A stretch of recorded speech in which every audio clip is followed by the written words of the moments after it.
This is section 6.6, and we're talking about exponential and logarithmic equations. So let's talk about solving exponential equations using the one-to-one property of exponential functions. So if you have an expression s and t and any positive real number, b not equal to 1, then b raised to s and equal to b raised to t is the same thing as s is equal to t. Now, b has to be the exact same number, and let me show you what I mean. Okay, so actually, let me show you what I mean over here. Say 5 raised to x is equal to 5 raised to, we'll say 2x plus 1. Well, then we can set x is equal to 2x plus 1 and then solve for x. So for this one, we need to try to get the base to 3 on both sides. So we have 3 raised to 4x minus 7.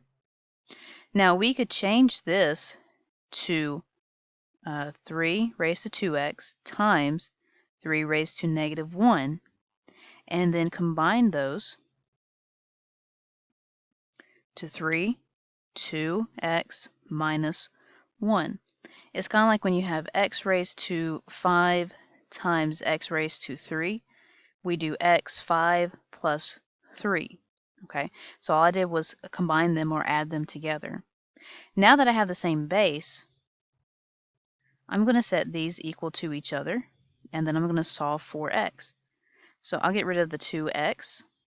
So 2x minus 7 is equal to negative 1. I'm going to add 7 to both sides.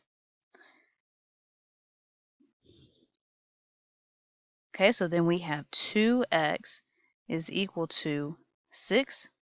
Divide both by 2, so x is equal to 3. And that'll be my answer. Now let's look at this one. So this one, they already have the bases to be 2 on both sides. So all we have to do is set the exponents equal to each other and then solve for x. So I'm going to subtract the x from this side. So x minus 4. Add the 4 to both sides. So x equals 3. How to rewrite equations so all powers have the same base. Rewrite each side in the equation as a power with a common base, like we've been doing. Then use our one-to-one property and set them equal to each other. So something like this. Okay, we've got 256 is equal to 4, and then that's raised to x minus 5. So if I can get that to 4 raised to something, then I can set the exponents equal to each other. So 256 is equal to 4 times 4 times 4 times 4. So that's the same thing as 4 raised to 4. Okay, and then I'm just going to set these equal to each other and solve for x. So x equals 9 in this case. Okay, looking at this one, we might have to get both bases to 2. Now I can write 8 as 2 raised to 3, and I can write 16 as 2 raised to 4. So how we would deal with that is I'm going to change this one to 2 raised to 3, and it'll be times this x plus 2 is equal to, okay, now this one, 2 raised to 4 times x plus 1. So then you have 3x plus 2 is equal to 4x plus 1. So 3x plus 6 equals 4x plus 4. Subtract 3x, so we got 6 is equal to x plus 4. Subtract the 4, so we have x is equal to 2. Okay, this one we need to change the 25. We know 25 is the same thing as 5 squared. So we got 5 raised to 2x, and then change this one, it'd be 5 raised to 2 times that 3x plus 2, and then just set those equal to each other. Go ahead and distribute that 2, so 6x plus 4. Subtract the 2x. Notice I'm left with nothing over here, so I'll put a 0. So 4x plus 4, subtract 4. Okay, and then divide both sides by 4, so x is equal to 1. Well, I forgot to bring my negative with me. So that's a negative 4 over 4, so this will be a negative 1. Okay, so this one, we need to rewrite that square root of 2 as 2 raised to 1/2. And then we can set the exponents equal to each other. So I'm going to divide by 5, which is the same thing as multiplying by 1 over 5. Okay, so x is equal to 1 over 10. Do all exponential functions have a solution? If not, how can we tell if there is a solution during the problem-solving process? No, not all exponential equations have to have a solution. So remember that the range of the exponential function is always positive. While the equation, we may obtain an expression that is undefined. Okay, so it says recall that the range of an exponential function is always positive. Now let's look at this right here. We've got 3 raised to x plus 1 is equal to negative 2.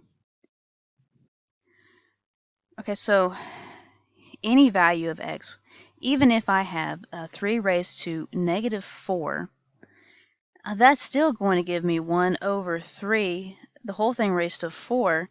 So it'll be like this right here. That still would be a positive number. So there's no value of x that I can get that will give me a negative number.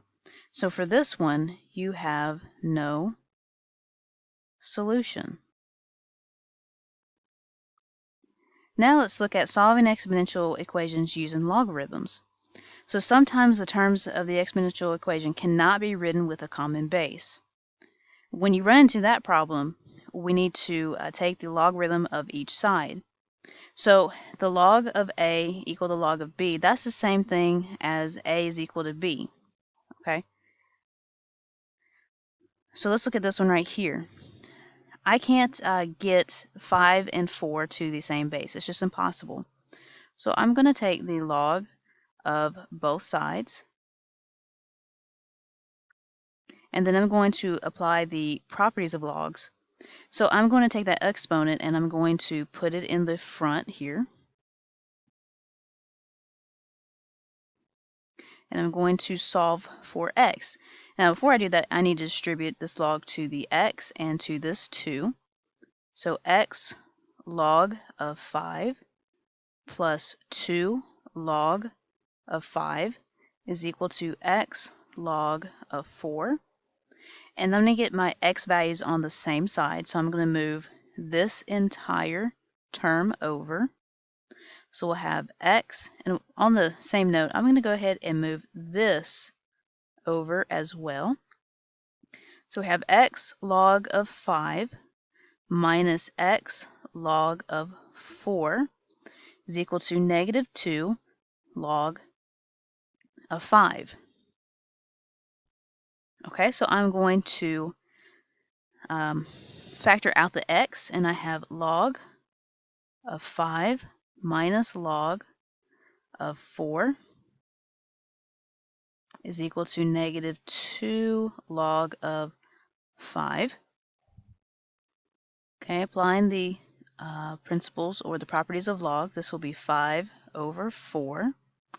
And this will be log of 5 raised to negative 2. So x log of 5 over 4 is equal to log of, this will be, we'll do this down here, 5 raised to negative 2 is 1 over 5 squared, which is 1 over 25. So 1 over 25. And then just to solve for x, I need to divide that log of 5 over 4. So x equals log of 1 over 25 divided by log of 5 over 4. Now this would be my final answer for this equation. Okay, let's look at this one. It's the same thing. So we can apply logs to both sides.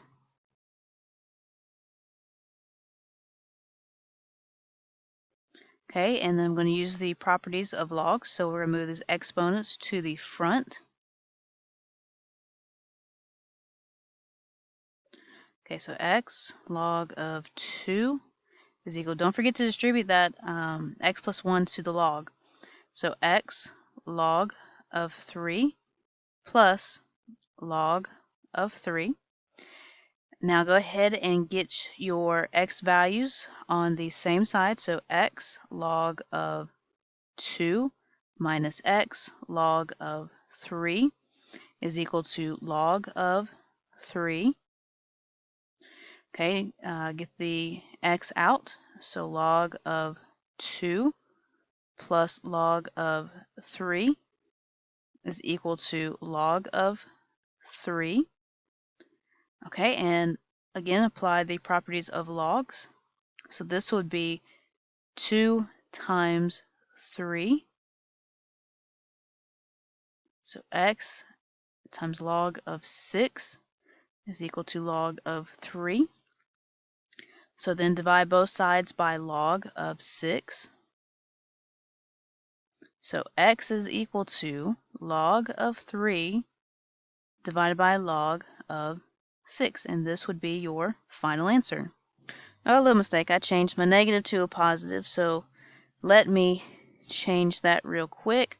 So let's just change these right here, because this wouldn't be 3 or 2 times 3, it would be 2 divided by 3 for all of these. And that would be my final answer. Now, solving equations containing e. When we have an equation with a base e on either side, we can use the natural logarithms to solve it.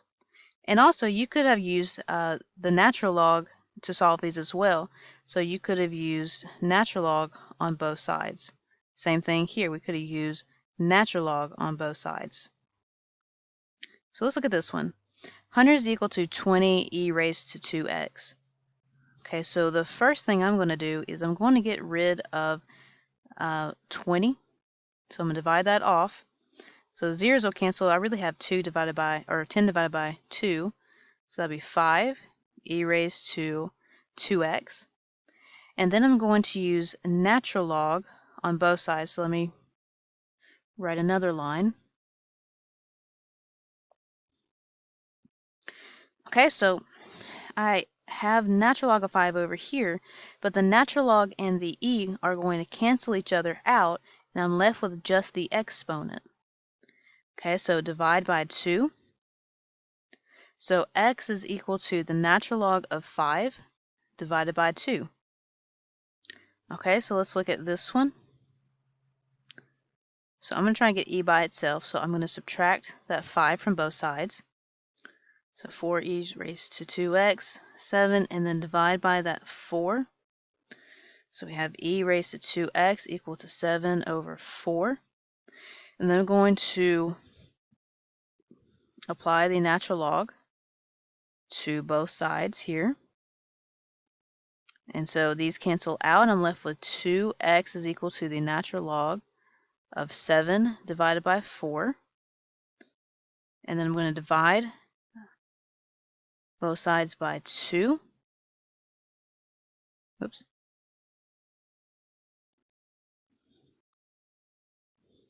So this will be my final answer. And just to note, you can also see this as 1/2 natural log of 7 over 4 as well. These two are exactly the same, they're just written in different forms. Okay, let's look at this one right here. So I'm going to try to factor this, and I'm going to move that 56 to the other side. Now, if I had e to the x times e to the x, that's the same thing as 2x, which is my first term here. Okay, so I can break it up like this, so e to the x and e to the x, and then I need to break this down. Looks like I can break it down into 7 and 8.